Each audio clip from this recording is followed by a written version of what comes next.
శ్రీ గణేశాయ నమః. శారదా గురుభ్యో నమః. ఈటీవీ లైఫ్ ఆధ్యాత్మిక ఛానల్ ప్రేక్షకులకు శుభోదయం. శ్రీరస్తు కార్యక్రమానికి శుభ స్వాగతం. కార్యక్రమంలో శుభతిథి అంశంలో భాగంగా నేటి పంచాంగ వివరాలు చూద్దాం. ఆంగ్ల తేదీ 9వ తేదీ 3వ నెల 2025 సంవత్సరం ఆదివారం. స్వస్తి శ్రీ చాంద్రమాన శ్రీ క్రోధినామ సంవత్సరం ఉత్తరాయణం శిశిర ఋతువు పాల్గొన మాసం శుక్లపక్షం దశమి తిథి ఉదయం 10 గంటల 44 నిమిషాల వరకు. తదుపరి ఏకాదశి. పునర్వసు నక్షత్రం రాత్రి 2 గంటల 25 నిమిషాల వరకు. తదుపరి పుష్యమి నక్షత్రం. సౌభాగ్య యోగం సాయంత్రం 5 గంటల 44 నిమిషాల వరకు. తదుపరి శోభన యోగం. గరజీకరణం ఉదయం 10 గంటల 44 నిమిషాల వరకు. తదుపరి వణిజకరణం. అమృత ఘడియలు రాత్రి 12 గంటల 3 నిమిషాల నుండి 1 గంట 37 నిమిషాల వరకు. దుర్ముహూర్తం సాయంత్రం 4 గంటల 43 నిమిషాల నుండి 5 గంటల 30 నిమిషాల వరకు. నేటి వర్జ్యం మధ్యాహ్నం 2 గంటల 34 నిమిషాల నుండి సాయంత్రం 4 గంటల 9 నిమిషాల వరకు. రాహుకాలం సాయంత్రం 4:30 గంటల నుండి 6 గంటల వరకు. యమగండ మధ్యాహ్నం 12 గంటల నుండి 1 గంట 30 నిమిషాల వరకు. ఇక నేటి తిథివార నక్షత్రాలను అనుసరించి చేయదగినటువంటి దేవతాపాసన గురించి మనం చూచినట్లయితే ఈనాడు ఆదివారం నక్షత్రం పునర్వసు నక్షత్రం. ఈ ఆదివారం నాడు ఆదిత్యుడి యొక్క దివ్యానుగ్రహానికి మనందరం కూడా పరిపూర్ణమైనటువంటి పాత్రులు అవ్వటం కోసం ఈనాడు ఆదిత్య హృదయ పారాయణ చేయటం చాలా విశేషం. ఆదిత్యుడు అంటే అదితి యొక్క కుమారుడు కనుక ఆయన్ని ఆదిత్యుడు అన్నారు.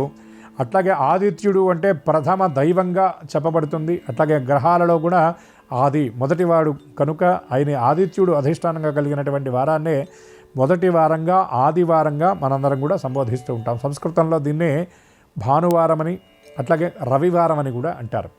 ఈ ఆదిత్య హృదయం ఎంత విశేషమైనది అంటే తతో యుద్ధ పరిశ్రాంతం సమరయే చింతయా స్థితమని లంకానగరానికి యువతల వైపు సముద్రానికి యువతలో ఉన్నటువంటి రాముడు ఈ శతయోజన విస్తృతమైనటువంటి ఈ సముద్రాన్ని దాటి అవతలకి ఎలా వెళ్ళాలి, లంకానగరానికి ఎలా వెళ్ళాలి, మానవ మాతృడైనటువంటి శత్రు దుర్భేద్యమైనటువంటి లంకానగరాన్ని ఎలా జయించి రావణుడిని సంహరించి సీతను ఎట్లా చేపట్టాలి అని రాముడు యోచిస్తూ ఆ యోచనలో ఆయన దిగులు చెంది దర్భశయనమని ఒక ప్రదేశంలో అంటే దర్భాని శయనంగా ఏర్పాటు చేసుకొని ఆయన దిగాలు పడిపోయి నిద్రిస్తూ ఉన్నటువంటి సమయంలో మనం దిగులుగా ఉన్నటువంటి సమయంలో మన పురాకృత సుకృతం అంతా కూడా కొంతమంది సత్పురుష రూపంలో వస్తూ ఉంటుంది. ఎందుకంటే మనకి ఎవరు దైవ సమానులు అంటే మనం ఇబ్బందులో ఉన్నప్పుడు మనకి సన్మార్గ దర్శనం చేయించినటువంటి వాళ్ళు, మంచి మాట చెప్పినటువంటి వాళ్ళు కూడా గురుస్వరూపమని, ఆచార్యస్వరూపమని, దైవస్వరూపమని కూడా మనకి సంప్రదాయంలో చెప్పబడుతుంది. దైవం మానుష రూపేణ అని మనం దిక్కుతోచని స్థితిలో ఉన్నప్పుడు దైవమే మనుషు రూపంలో వస్తుందంటారు. అటువంటి సమయంలో రాముడు ఆ స్థితిలో ఉన్నటువంటి సమయంలో అగస్త్యుడు లోపాముద్రా సమేతుడై రాముడి దగ్గరకు వచ్చి, ఓయి రామచంద్ర, నీవెందుకయ్యా దిగాలు పడతావు? మీ వంశానికి మూలపురుషుడైనటువంటి సూర్యభగవాను నీవు ఆరాధించు, ఆయన్ని స్తుతించు, తద్వారా నీకు నీ మార్గం సుగమం అవుతుంది అని అగస్త్యుడు అప్పుడు ప్రబోధించినదే ఆదిత్య హృదయం. ఆ సమయంలో ఆదిత్యుణ్ణి ఆయన కీర్తిస్తూ చేసినటువంటి ఆ పారాయణే హృదయపూర్వకంగా ఆదిత్యుణ్ణి కీర్తించాడు కనుక సాక్షాత్తు ఆదిత్యుడి యొక్క హృదయ సదృశమైనటువంటి స్తోత్రం ఆదిత్య హృదయ స్తోత్రం.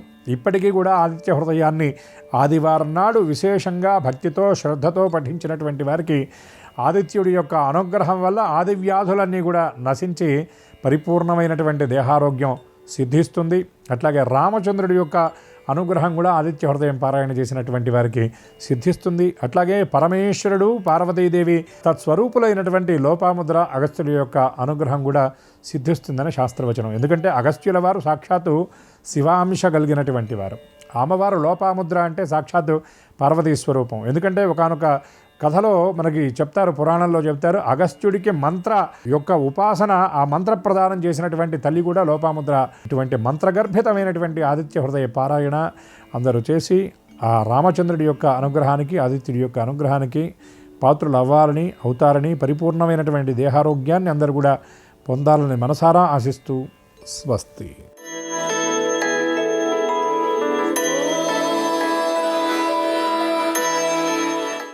ఈటీవీ లైఫ్ ఆధ్యాత్మిక ఛానల్ ప్రేక్షకులందరికీ నమస్కారాలు. శ్రీరస్తు కార్యక్రమంలో గ్రహయోగం అంశానికి స్వాగతం. ఈనాటి గ్రహయోగం శీర్షికలో మేషాది ద్వాదశ రాశుల వారికి కలగబోయే శుభాశుభ ఫలితాలని, అవసరమైన సందర్భాల్లో ప్రత్యామ్నాయ మార్గాల్ని తెలుసుకుంటారు.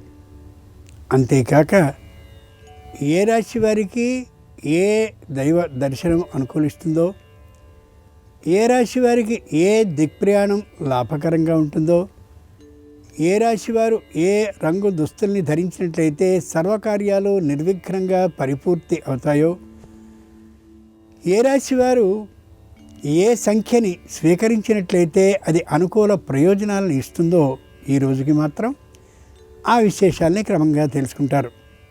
ముందుగా నేటి పంచాంగం. ఈరోజు దశమి తదుపరి ఏకాదశి. ఈరోజు ఆదివారం, నక్షత్రం పునర్వసు.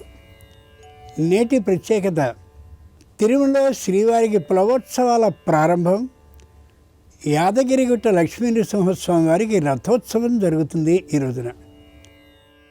ప్లవోత్సవం అనే మాట చాలా గొప్పది. నీళ్ల మీద తెప్ప అలా ప్రయాణిస్తూ ఉంటుంది. ఆ లోపల ఎత్తులే ఉన్నాయో, పల్లాలే ఉన్నాయో, కొండలే ఉన్నాయో, గుట్టలే ఉన్నాయో ఏవీ తెలియకుండా అలా ఆ తెప్ప మీద భగవంతుడు ప్రయాణిస్తూ వెడతాడు.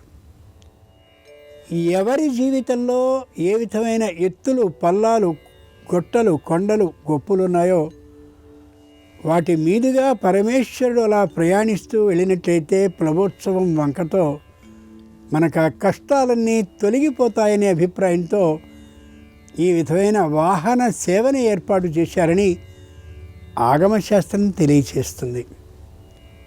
ఇక నేటి గ్రహస్థితిని పరిశీలించి చూద్దాం.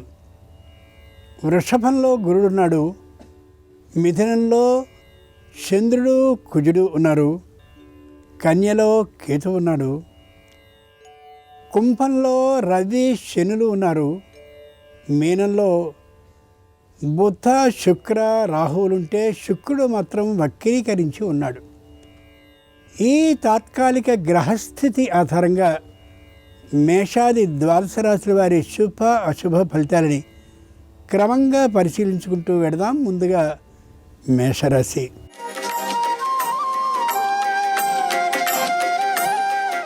ఈరోజు మేషరాశి వారి ఫలితాలని పరిశీలించి చూస్తే కొద్దిగా ఆత్మ ప్రశంస అంటే తమని తాము పొగుడుకునే విధానం ఉంటుంది.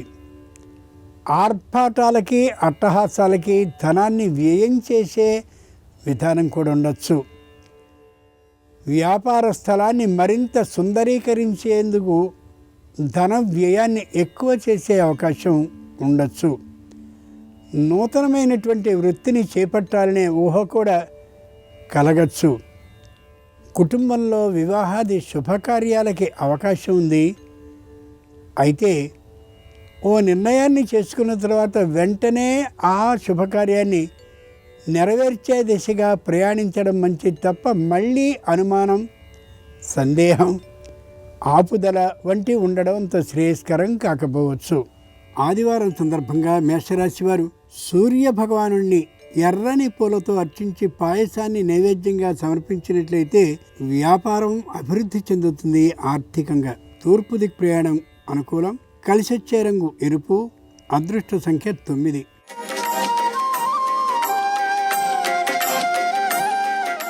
ఈరోజు వృషభ రాశి వారి ఫలితాలని పరిశీలించి చూస్తే చక్కనైనటువంటి ఆనుకూల్యం గోచరిస్తోంది దంపతుల్లో.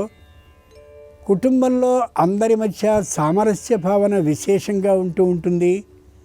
చింత అనే మాట దాదాపుగా లేకపోయే విధానం గోచరిస్తోంది. బంధు మిత్ర ఆప్తజనుల సంపూర్ణమైన సహాయ సహకారాలు లభిస్తాయి. ఏ చింత లేకుండా ఉండేటటువంటి కారణంగా దైవ భావనలో ఆధ్యాత్మిక చింతనలో ఎక్కువసేపు కాలాన్ని గడిపే అవకాశం ఉండొచ్చు. ఆదివారం సందర్భంగా వృషభ రాశి వారు హయగ్రీవుని పూజించి దధ్యోదనాన్ని నైవేద్యంగా సమర్పించినట్లయితే ఆకస్మిక ధన లాభానికి అవకాశం ఉండొచ్చు.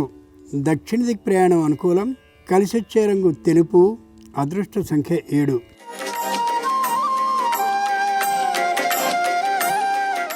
ఈరోజు మిథున రాశి వారి ఫలితాలని పరిశీలించి చూస్తే ఉద్యోగ బాధ్యతలు ఇబ్బడి ముబ్బడిగా ఉండేటటువంటి కారణంగా సమయం ఏమాత్రమూ తమ చేతిలో ఉండే అవకాశం ఉండకపోవచ్చు. ఉద్యోగపరమైనటువంటి బాధ్యతని నిర్వహించడం కోసమని దూర ప్రయాణాన్ని చేయవలసి రావచ్చు. సకాల నిద్ర భోజన సౌకర్యాలు ఉండకపోవచ్చు. ముఖ్యంగా చేసేటటువంటి ప్రతి పనిని కూడా మరింత శ్రద్ధతో చేయవలసిన ఆ బాధ్యత కూడా ఉద్యోగం చేస్తున్న బాధ్యతకి అదనంగా ఉండొచ్చు. నిర్వహించవలసిన బాధ్యత ఏదో ఆ సంస్థకు సంబంధించిన రహస్య శాఖ బాధ్యత కావచ్చు. అంచేత కత్తి మీద సాములా చేయవలసిన పరిస్థితి ఈ రాశివారికి ఉంటుంది. ఆదివారం సందర్భంగా మిథున రాశివారు గాయత్రీదేవిని పూజించి వడపప్పుని నైవేద్యంగా సమర్పించినట్లయితే ఆకస్మిక శుభవార్త ఉద్యోగంలో వినిపించే అవకాశం ఉంది. ఆర్థిక లాభంతో పశ్చిమ దిక్ ప్రయాణం అనుకూలం. కలిసొచ్చే రంగు నీలం. అదృష్ట సంఖ్య 5.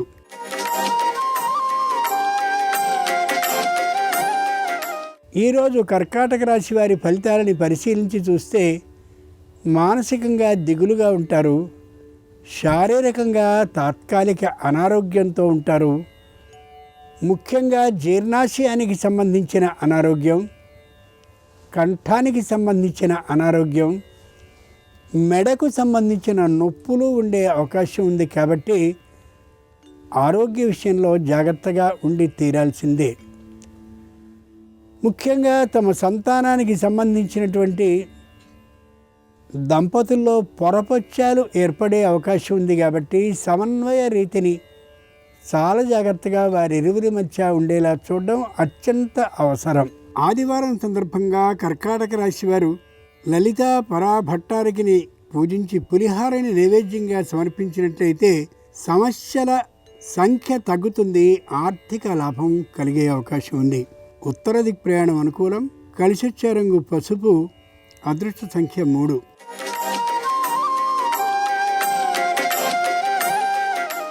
ఈరోజు సింహరాశి వారి ఫలితాలని పరిశీలించి చూస్తే మాటలో ఝాంకారం గోచరిస్తూ ఉంటుంది. ఎదుటివారి మనసు గాయపడిందేమో అనే అభిప్రాయమే లేకుండా గడుపుతారు. ఎదుటివారితో తాత్కాలిక విరోధం ఏర్పడినప్పటికీ దాన్ని పట్టించుకొని తీరు గోచరిస్తుంది. కుటుంబంలో ఉండే సంతానం కూడా వ్యతిరేకించే అవకాశం ఉండొచ్చు. వారు వీరిని కానీ ఆర్థికమైన సహాయాన్ని కోరినట్లయితే వీరు ఇయ్యలేని పరిస్థితిలో ఉండొచ్చు. ఒకప్పుడు వీరికి వారు ఇచ్చినటువంటి విశేషాలు ఉన్న కారణంగా చిన్నదైన మానసిక స్పర్ధ కుటుంబంలో వచ్చే అవకాశం ఉంది. ఆదివారం సందర్భంగా సింహరాశి వారు కుమారస్వామిని పూజించి చిమ్మిలిని నైవేద్యంగా సమర్పించినట్లయితే నూతన ఉద్యోగ అవకాశం లభించే అవకాశం ఉంది. ఈశాన్య దిక్ ప్రయాణం అనుకూలం. కలిసొచ్చే రంగు తెలుపు. అదృష్ట సంఖ్య 5.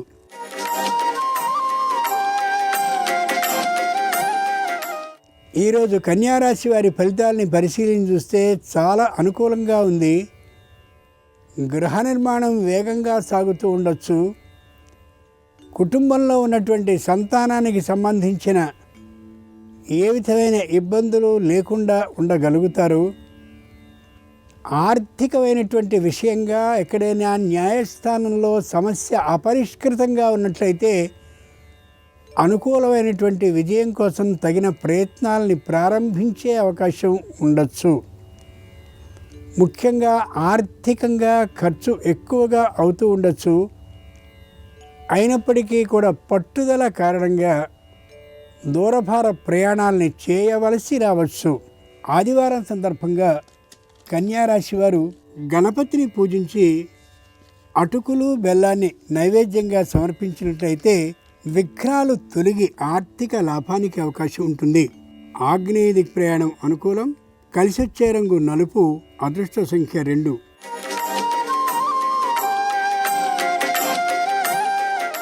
ఈరోజు తులారాశి వారి ఫలితాలని పరిశీలించి చూస్తే ఎంత మాట పడితే అంత మాటని మాట్లాడే అవకాశం గోచరిస్తుంది. సంతానానికి సంబంధించిన విద్య కోసం విశేషంగా ఖర్చు చేసే విధానం అనిపిస్తుంది.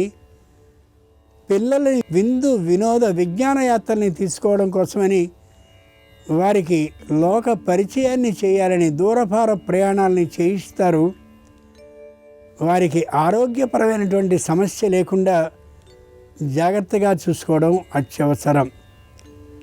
ముఖ్యంగా తల్లిదండ్రుల ఆరోగ్య పరిస్థితి ఒక మాదిరిగా ఉండేటటువంటి కారణంగా చేసేటటువంటి దూరభార ప్రయాణంలో మధ్యలో వెనుకకు రావలసిన అవసరం రావచ్చు.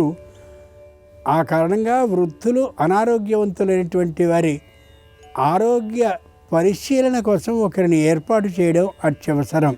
ఆదివారం సందర్భంగా తులారాశి వారు శ్రీ వెంకటేశ్వర స్వామి వారిని పూజించి లడ్డూని నైవేద్యంగా సమర్పించినట్లయితే ఉద్యోగంలో భద్రత సిద్ధిస్తుంది. వేతన ఆధిక్యంతో పాటు నివృత్తి దిక్ ప్రయాణం అనుకూలం. కలిసొచ్చే రంగు ఆకుపచ్చన.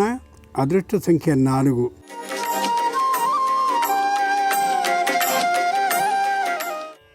ఈరోజు వృశ్చిక రాశి వారి ఫలితాలని పరిశీలించి చూస్తే ధైర్యంగా ఉంటారు.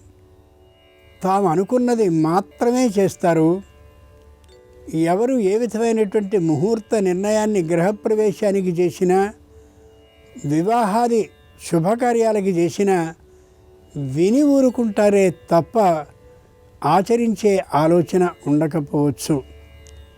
ఇది కాస్త మనస్తాపంగా తల్లిదండ్రులకి, బంధుజనానికి అనిపించవచ్చు. కానీ అవతలి వారిలో ధోరణి ఏమాత్రమూ మారే అవకాశం ఉండకపోవచ్చు.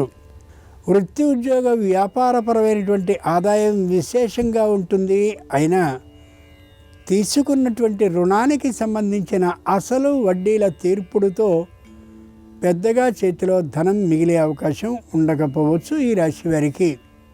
ఆదివారం సందర్భంగా వృశ్చిక రాశి వారు శ్రీలక్ష్మీ నృసింహస్వామి వారిని సన్నజాజులతో పూజించి పానకాన్ని, వడపప్పుని నైవేద్యంగా సమర్పించినట్లయితే నూతన గృహ లాభ అవకాశం ఉంది. వాయవ్య దిక్ ప్రయాణం అనుకూలం. కలిసొచ్చే రంగు ఎరుపు. అదృష్ట సంఖ్య 6.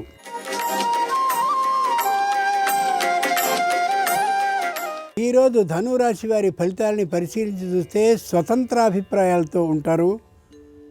ఎవ్వరి మాటని వినే అవకాశం ఉండదు. ప్రతి విషయాన్ని కూడా సొంతంగా ఆలోచించుకోవాలి అని మాత్రమే భావిస్తారు. ఏ విధమైనటువంటి అనారోగ్యం వచ్చినా లక్ష్య పెట్టే తీరు ఉండదు. సంతానానికి సంబంధించిన ఆ విద్యా ప్రతిభా పాఠవాలని ప్రదర్శించేందుకు విశేషమైనటువంటి ధనాన్ని వ్యయం చేస్తూ ఉంటారు. ఎవ్వరి మాట వినే అవకాశం అవసరం లేదు అనే తీరుతో ఉంటారు. ఆదివారం సందర్భంగా ధనురాశి వారు శ్రీకృష్ణుని పూజించి నవనీతం అంటే వెన్నని నైవేద్యంగా సమర్పించినట్లయితే న్యాయస్థానంలో అనుకూలమైన తీర్పు, ఆర్థిక లాభంతో కలిగే అవకాశం ఉంది. ఉత్తర దిక్ ప్రయాణం అనుకూలం. కలిసొచ్చే రంగు తెలుపు. అదృష్ట సంఖ్య 8.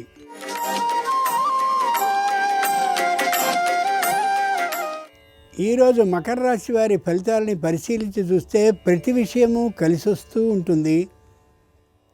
మరొక వాహనాన్ని కూడా ప్రస్తుతం కొన్న వాహనానికి తోడుగా కొనుక్కోవాలనే ఆలోచన కలుగుతుంది. ఇతరులకి సహాయ సహకారాలు అందించాలనే ఆలోచన ఉంటుంది. ముఖ్యంగా దాన ధర్మాల పట్ల ఇష్టాన్ని చూపిస్తూ ఉంటారు. దైవాలకి తీర్చుకోవలసినటువంటి మొక్కుల్ని సక్రమంగా తీర్చుకుంటూ కనిపిస్తారు. కుటుంబంలో ఉండేటటువంటి అందరికీ విందు వినోద కార్యక్రమాల్లో భాగస్వామ్యాన్ని పంచుతూ ఉంటారు. ఏ విధమైన చిరుబురు వాతావరణము కూడా కుటుంబంలో ఉండకుండా ఉండేలా సమన్వయ ధోరణితో ప్రవర్తిస్తారు. వాహనాన్ని తాము స్వయంగా నడపడాన్ని ఇష్టపడకుండా వాహన స్థితిగతుల్ని గమనించి సరైనటువంటి వ్యక్తిని మాత్రమే వాహనాన్ని నడిపే వ్యక్తిగా నియమించుకుంటారు. ఆదివారం సందర్భంగా మకర రాశి వారు దుర్గాదేవిని పూజించి పానకాన్ని నైవేద్యంగా సమర్పించినట్లయితే తప్పక ఆరోగ్య లాభం కలుగుతుంది. ఆర్థిక సంసిద్ధితో పాటు నివృత్తి దిక్ ప్రయాణం అనుకూలం. కలిసొచ్చే రంగు ఎరుపు. అదృష్ట సంఖ్య 8.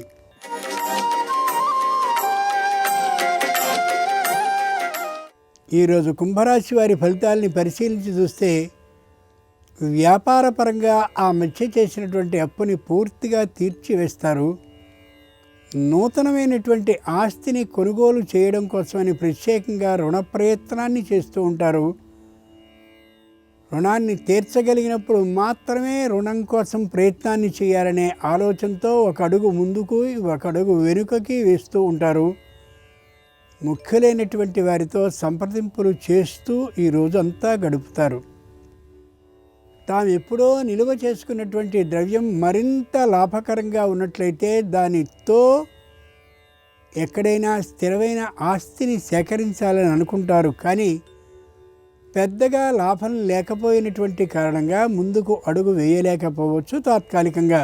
ఆదివారం సందర్భంగా కుంభరాశి వారు ఆంజనేయ స్వామి వారిని పూజించి అప్పాలని నైవేద్యంగా సమర్పించినట్లయితే పాత బకాయిలన్నీ కూడా ఎక్కువ మొత్తంలో తిరిగి వచ్చే అవకాశం ఉంది.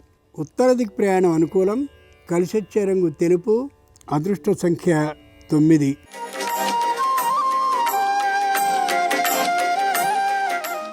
ఈరోజు మీనరాశి వారి ఫలితాలని పరిశీలించి చూస్తే ఉత్సాహంగా ఉంటారు, ఉల్లాసంగా ఉంటారు, ఏ విధమైన మానసిక చింత లేకుండా ఉండగలుగుతారు. తాము సంపాదించిన ప్రతి ఆస్తిని కూడా స్వయంగా తమ కనులతో చూసుకుని ఏ విధమైన ఆక్రమణకి గురి కాలేదని, ఏ విధమైన దుర్వినియోగానికి గురి కాలేదని గమనించుకుని ఆనందాన్ని పొందుతారు. తల్లిదండ్రులు మంచి ఆర్థిక శాస్త్రవేత్తలైనటువంటి కారణంగా వారి సలహాలు సూచనలతో ముందుకు సాగగలుగుతారు. ఏ విధమైనటువంటి వ్యతిరేక భావన మానసికంగా లేకుండా అందరికీ ఆర్థికమైన సహాయం తప్ప మిగిలినటువంటి ఆలోచన సహాయాన్ని చేస్తూ ఉంటారు. కీర్తి ప్రతిష్టలని పొందగలుగుతారు కూడా. ఆదివారం సందర్భంగా మీనరాశి వారు శ్రీవీర వెంకట సత్యనారాయణ స్వామి వారిని పూజించి గోధుమ రవ్వ కేసరిని ప్రసాదంగా సమర్పించినట్లయితే ఆగిన పనుల్లో శీఘ్రమైన కదలికతో పాటు ఆర్థిక లాభం కలిగే అవకాశం ఉంది. తూర్పు దిక్ ప్రయాణం అనుకూలం. కలిసొచ్చే రంగు ఎరుపు. అదృష్ట సంఖ్య 2. ఇవి ఈనాడు ద్వాదశ రాశుల వారికి కలిగే శుభ అశుభ ఫలితాలు. ఈరోజు ఆదివారం అయినటువంటి సందర్భంగా ప్రత్యక్ష భగవానుడైనటువంటి ఆ సూర్యానుగ్రహం సర్వరాశుల వారికి సంపూర్ణంగా కలగాలని హృదయపూర్వకంగా ప్రార్థిస్తూ స్వస్తి.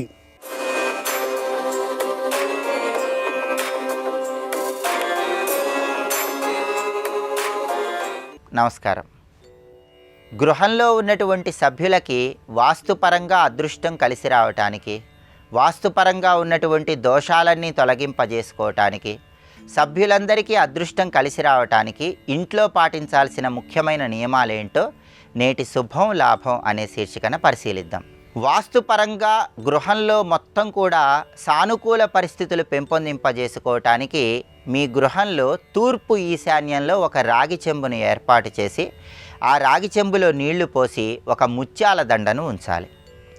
అలాగే గృహంలో హాల్లో ఆగ్నేయంలో ఎర్రటి పుష్పాలను, వాయువ్యంలో తెల్లటి పుష్పాలను, నైరుతిలో పసుపు రంగులో ఉన్న పుష్పాలను ఏర్పాటు చేసుకోవటం ద్వారా గృహానికి సానుకూల పరిస్థితులు మెరుగుపడతాయి. వాస్తుపరంగా ఉన్న ప్రతికూల పరిస్థితులు తగ్గిపోతాయి. అలాగే గృహంలో సభ్యులందరికీ వాస్తుపరంగా అదృష్టం కలిసి రావాలంటే హనుమంతుడు వాస్తు పురుషుణ్ణి కాలితో తొక్కివేసినట్లున్నటువంటి వాస్తు హనుమాన్ చిత్రపటాన్ని మీ ఇంటి సింహద్వారం పైభాగంలో బయటి వైపు ఏర్పాటు చేసుకోవాలి. హనుమంతుడి అనేక స్వరూపాలలో వాస్తు హనుమాన్ రూపం కూడా ఉంటుంది. అలా వాస్తు హనుమాన్ చిత్రపటాన్ని గృహం పైభాగంలో బయట వైపు ఏర్పాటు చేసుకుంటే ఇంటికి ఉన్నటువంటి వాస్తుదోష తీవ్రతను తగ్గింపజేసుకోవచ్చు. అలాగే ఇంట్లో వాస్తుపరంగా అంతా కలిసి రావాలంటే ప్రత్యేకమైనటువంటి వస్తువులు ప్రత్యేకమైన ప్రదేశాలలో ఏర్పాటు చేసుకోవాలి. ప్రధానంగా వంటగదిలో కొన్ని నియమాలు పాటించాలి. వంటగదిలో పాలు, పెరుగు, బియ్యము ఇలాంటివన్నీ కూడా వాయువ్యం వైపు ఉండేలాగా చూసుకోవాలి. సిలిండర్ ఆగ్నేయంలో ఉండాలి, చింతపండు ఆగ్నేయంలో ఉండాలి, మినుములు నైరుతి దిక్కు వైపు ఉండాలి. ఇలా వంటగదిలో ఉపయోగించే వస్తువులు ప్రత్యేకమైన దిక్కులో ఉండేలాగా చూసుకోవటం ద్వారా కూడా వాస్తుపరంగా చాలా వరకు సానుకూల పరిస్థితులు ఏర్పడతాయి. అలాగే సమస్త వాస్తు దోషాలు తొలగింపజేసుకోవాలంటే కుటుంబ సభ్యులందరూ కూడా వారానికి ఒక్కసారైనా సరే వంటగదిలో కూర్చుని ఆహారం స్వీకరించాలి. దానివల్ల వాస్తుపరంగా చాలా వరకు అదృష్టం కలిసి వస్తుంది. అలాగే గృహంలో ఉన్నటువంటి సభ్యులందరికీ సానుకూల పరిస్థితులు మెరుగుపడాలంటే, ధనాకర్షణ పెంపొందింపజేసుకోవాలంటే ఉప్పు లవంగాలు ఈ రెండు కలిపి ఒక గాజు పాత్రలో ఉంచి ఇల్లంతా కూడా వాటిని పట్టుకొని తిరిగి ఆ తర్వాత ఎక్కడైనా మూల వాటిని ఉంచాలి. ఉప్పు లవంగాలు ఈ రెండు కలిపి గాజు పాత్రలో పోసినప్పుడు అవి వ్యతిరేక శక్తులను తొలగింపజేస్తాయి, ఇంట్లో అనుకూల శక్తుల్ని పెంపొందింపజేస్తాయి. ఈ ప్రత్యేకమైన విధి విధానాలు పాటించడంతో పాటుగా ఇంటి సింహద్వారానికి రావి ఆకులతో ఒక తోరణాన్ని ఏర్పాటు చేసుకోవటం ద్వారా కూడా వాస్తుపరంగా అదృష్టం బాగా కలిసి వస్తుంది. ఈ విధి విధానాలు పాటించండి. గృహంలో వాస్తుదోష తీవ్రతను తగ్గింపజేసుకొని సానుకూల పరిస్థితులు పెంపొందింపజేసుకోండి. అలాగే రేపు అమలక ఏకాదశి. అమలక ఏకాదశి సందర్భంగా ఎలాంటి విధి విధానాలు పాటించడం ద్వారా వృత్తి ఉద్యోగ వ్యాపార రంగాల్లో విశేషంగా రాణించవచ్చో రేపటి శుభం లాభం అనే శీర్షికన పరిశీలిద్దాం. నమస్కారం. ఈ కార్యక్రమాన్ని తిరిగి చూడాలనుకుంటే www.youtube.com/ETV Life Spiritual లో చూడవచ్చు.